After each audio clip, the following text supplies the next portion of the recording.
طلب مني السيد المدير أن يتدخل أحد المناظرين في هذه المسألة، محمد الشريف زرقين. هو عنده محاضرة يعني في نهاية الملتقى، يتدخل لعرض آباله ورغباته من هذا الملتقى، لكن في حدود دقيقتين أو 3 لأن الوقت أدركنا على الجلسة الأولى. فليتفضل مشكورا.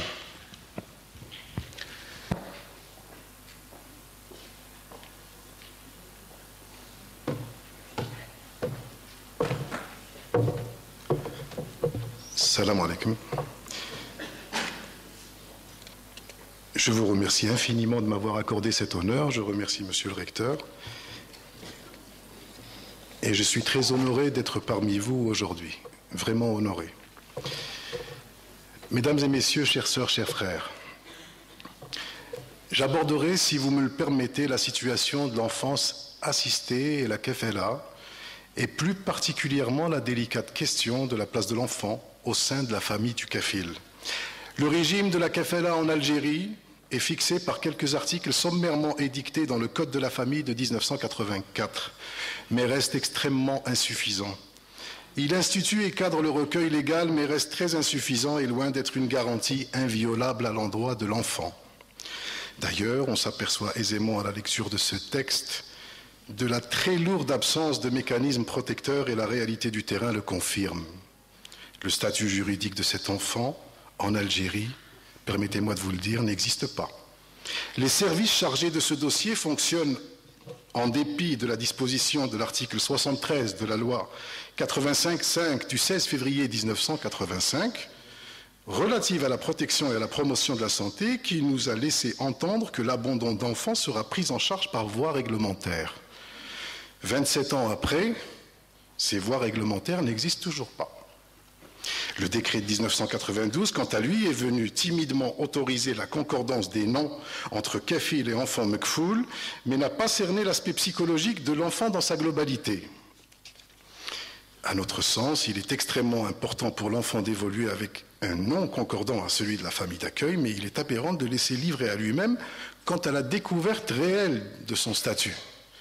Imaginez qu'on demande à un handicapé en chaise roulante de se mettre debout à l'âge adulte. Nous avons également remarqué que certaines familles d'accueil, avec, permettez-moi de vous le dire, je me dois de le dire en tant que témoin vivant, avec la complicité de certaines administrations de l'état civil sans scrupules, usaient de moyens peu orthodoxes afin d'effacer le passé de l'enfant et de le transcrire sur leur livret de famille, et par voie de conséquence lui éradiquer tout lien biologique et sacré.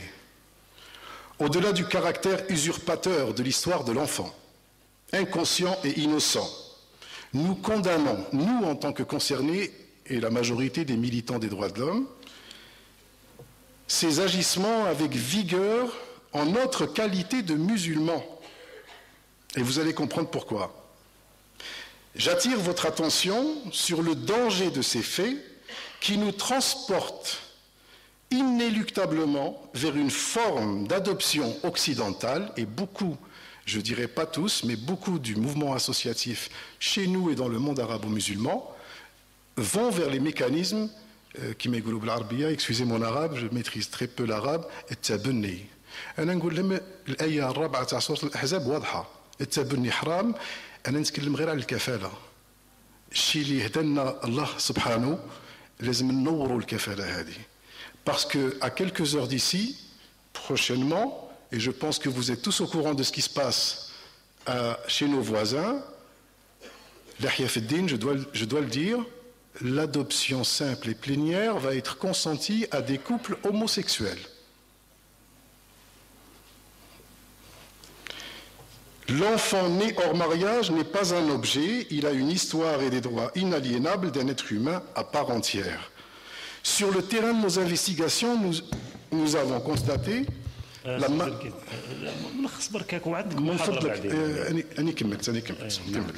parce que c'est important d'étaler un peu ce qui se passe aujourd'hui sur le terrain. Donc il est non seulement culpabilisé à foison par une société qui est indifférente et ignorante, mais en plus une flagrante discrimination couronnée par une indifférence totale, je dis totale, du législateur. Pourquoi? Parce qu'il n'existe que 9 articles de loi dans le Code de la famille. En d'autres termes, cette kafala, définie aujourd'hui par la législation en vigueur, reste très archaïque et profondément insuffisante à l'endroit de l'enfant. Cette malencontreuse insuffisance a été et demeure toujours la source d'un nombre indéfini de drames et de vies brisées qu'on constate sur le terrain, dans le terrain de la réalité. Et en réponse à ce déni caractérisé, pas seulement en Algérie, mais l'ensemble du monde arabo-musulman le dit, et il est profondément concerné. La majorité des acteurs de ce dossier nous ont fait part de leur frilosité quant à l'aspect religieux. Eh bien, si vous me le permettez, j'aimerais aujourd'hui apporter quelques précisions. L'islam, et je le dis en tant que concerné, car mon apaisement remonte quand j'ai rencontré l'essentiel dans cette religion qui est la mienne. L'islam n'a jamais, au grand jamais, piétiné les droits de l'enfant né hors mariage. L'islam est le précurseur dans l'abolition des infanticides.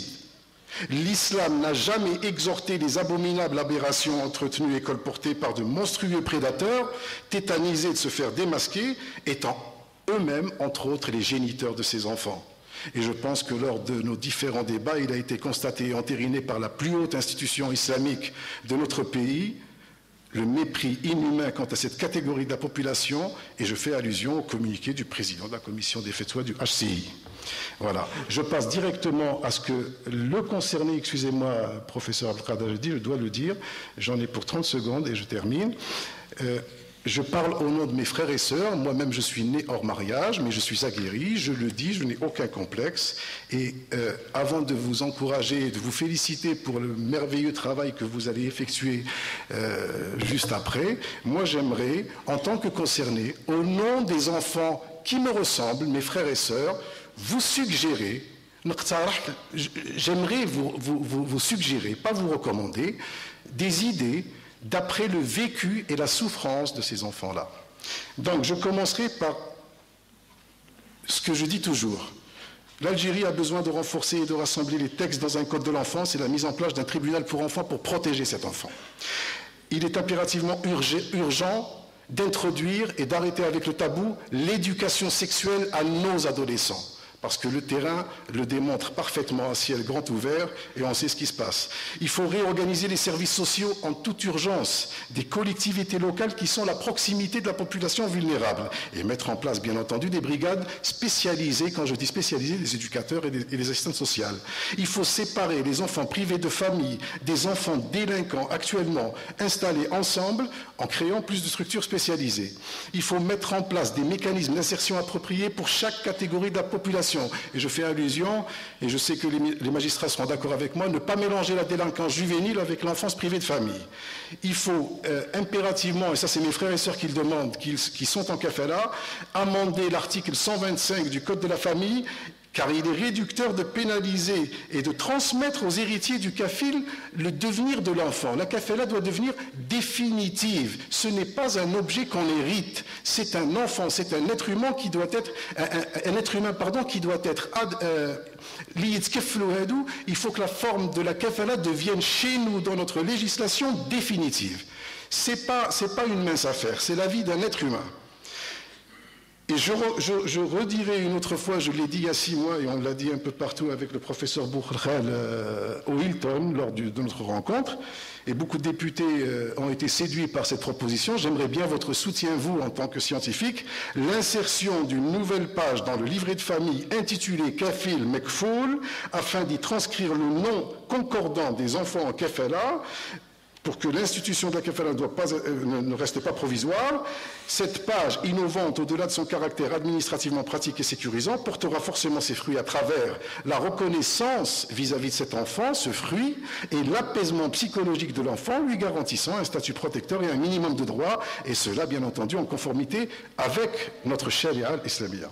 La suppression de l'attestation de naissance délivrée par les DAS pour les enfants en kafala, l'éradication du concept des naissances sous X prohibées par l'islam, héritage de l'empire colonial, et le remplacer par l'organisation de l'abandon en tenant compte de l'état psychologique de la mère biologique et l'inciter humainement à garder son bébé. Et je mettrai une parenthèse, j'ai terminé, monsieur le recteur, messieurs les professeurs, je mettrai une parenthèse. Je suis là devant vous du haut de mes 50 ans, sans aucun complexe. Si on me pose la question, aurais-tu aimé ou souhaité rester avec ta maman? Je réponds sans aucune hésitation, oui.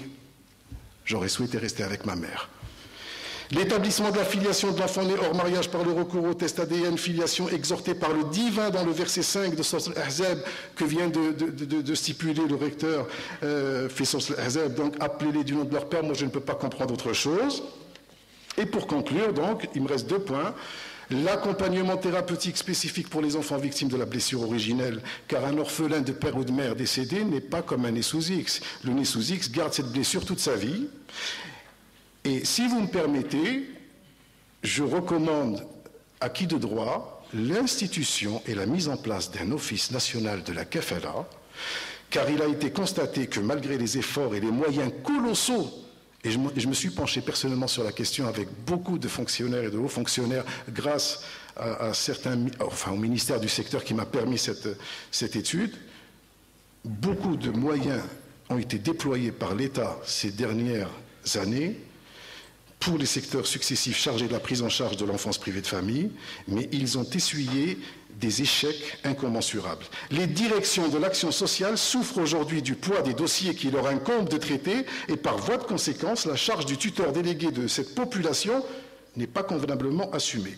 Afin de remédier à ces carences et édifier les mesures préconisées, je suggère qu'il serait très intéressant de créer cet office et l'idée serait de définir 2 missions principales, l'une consacrée à la gestion d'un fichier national de cette enfance algérienne à part entière et la prise en charge de l'enfant jusqu'à l'âge adulte, et l'autre serait d'ordre scientifique afin de pousser la réflexion pour une kafala harmonisée, fiable et garantissant une pérennité de la protection et du bien-être de l'enfant où qu'il se trouve, en famille ou en institution.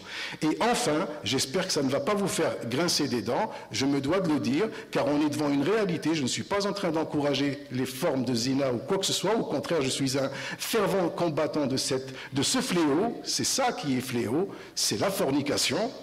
Je vous suggère la création, au lieu de séparer l'enfant de cette mère qui est là, j'en perds mes mots, et je conclus, eh bien je suggère à l'institution, au tuteur incontestable qui est l'État, comme l'a stipulé tout à l'heure Monsieur le recteur, la création d'une allocation afin d'encourager la mère ou la fille-mère incontestablement irremplaçable. Et je vous le dis et je le répète ici, il n'y a personne qui peut remplacer la mère. Et vous avez un concerné qui tremble quand il en parle. À garder son enfant tel que souhaité par le prophète sallallahu alayhi wa sallam dans le très long hadith de l'Ghamidiyya. Et jusqu'à preuve de contraire, Al-Rasoul sallallahu alayhi wa sallam n'a pas demandé de l'Ghamidiyya d'enterrer son enfant vivant ou de le mettre né sous X, etc. Je pense que les spécialistes pourront mieux décortiquer ce très long hadith. Rabbi Jazik, merci beaucoup pour votre patience.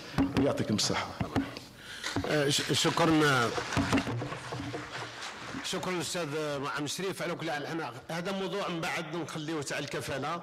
انا فقط اردت ان يكون في خلال دقيقه او دقيقتين، لانه هو ضحيه هذه العلاقات غير الشرعيه منذ 50 سنه، وما يعرف لا امه ولا اباه، وعاش في فرنسا ولهذا لا يعرفه.